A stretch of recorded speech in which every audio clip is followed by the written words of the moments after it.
शेतकऱ्यांमध्ये तेढ निर्माण करणारे भाजपा मनवाने अदानी अंबानी टाटा बिर्ला धीरुभाई यांच्याही धाकटीचेगिरी करणारे मोदी सरकार सत्तेवरून पायउतार करण्यासाठी आपण एक व्हा.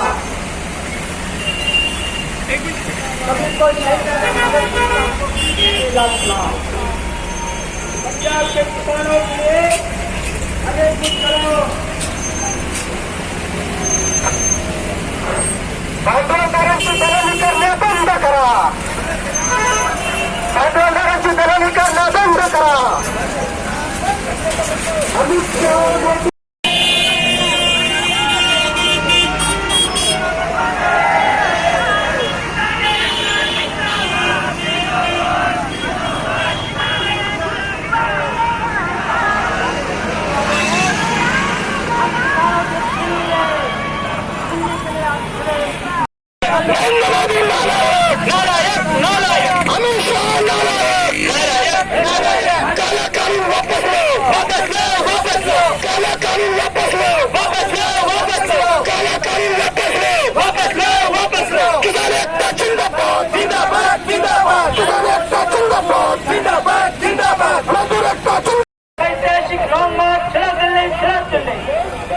महाराष्ट्रातील तमाम शेतकऱ्यांच्या लॉंग मार्च तर्फे धुळेकरांना क्रांतिकारी लाल फुलाव.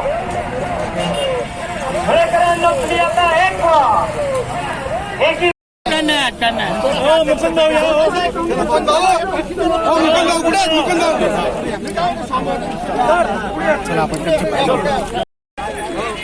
असं होऊन जा तुम्ही असं होऊन जा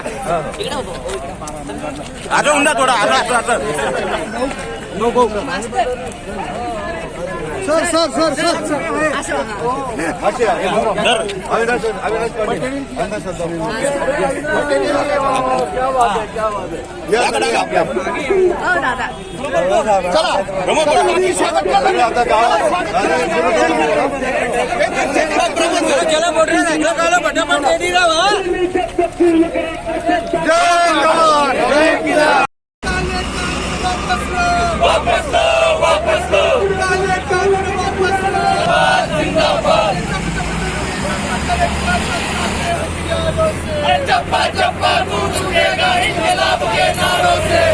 मोदी सरकारने 26 नोव्हेंबर पासून जेव्हा हे आंदोलन सुरू झालं आणि लाखो शेतकरी पंजाबमधून हरियाणामध्ये आले तेव्हापासून हे आंदोलन दडपण्याचा प्रयत्न केला.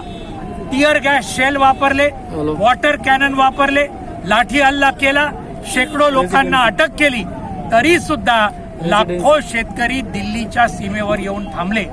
आता दुसरं मग काय त्यांनी वापरलं? बदनामी करण्याचं राजकारण. आधी म्हणाले खलिस्तानी आहेत. अरे खलिस्तानची चळवळ केव्हाच खलास झाली. आज हे देशभक्त पंजाबी लोक हे आज या ठिकाणी शीख जनतेचे हे लोक आलेले आहेत आणि त्यांना तुम्ही खलिस्तानवादी म्हणता. कोणी त्याच्यावर विश्वास ठेवला नाही. आणि मग दुर्दैव महाराष्ट्राचे भाजपचे मंत्री रावसाहेब दानवे यांनी तारे तोडले. पाकिस्तान आणि चीन या शेतकऱ्यांच्या आंदोलनामागे आहे. आम्ही त्यांचा तीव्र निषेध करतो. आणि जे कोणी असं म्हणतायत लाखो शेतकरी हे काही कोणाच्या इशाऱ्यावर काम करत नाहीयेत.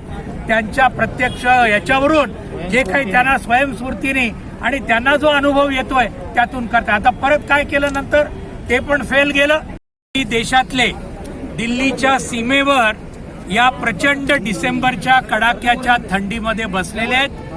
33 जण शहीद झालेले आहेत या गेल्या 3 आठवड्यामध्ये. तर हे एवढं सगळं असताना नरेंद्र मोदींचं बीजेपीचं सरकार अजिबात संवेदनशीलता दाखवत नाही.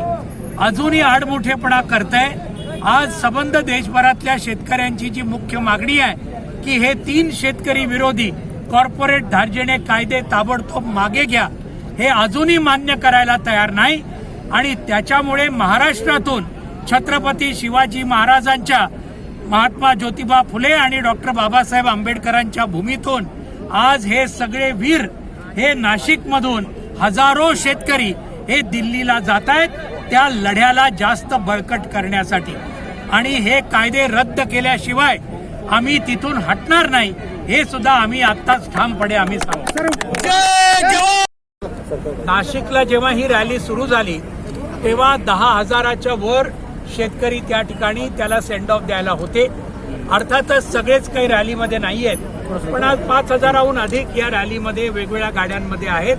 शिरपूरपर्यंत बहुसंख्य येणार आहेत. त्याच्यामधून काही जण हे परत जातील आणि मग मध्य प्रदेशच्या बॉर्डर आणि मग दिल्लीपर्यंत निदान एक 2-3 हजार शेतकरी आमच्या बरोबर असतील, याच्यात काही शंका नाही. बॉर्डरवर जर समजा काही देशच्या बॉर्डरवर जर त्यांना दुर्बुद्धी सुचली महाराष्ट्राच्या मावळ्यांना अडवण्याची, तर आम्ही आत्ताच शिवराज सिंग चौहान साहेबांना, मध्य प्रदेशच्या मुख्यमंत्र्यांना, भाजपच्या सांगतोय, हे छत्रपती शिवाजी महाराजाचे शेतकरी मावळे आहेत.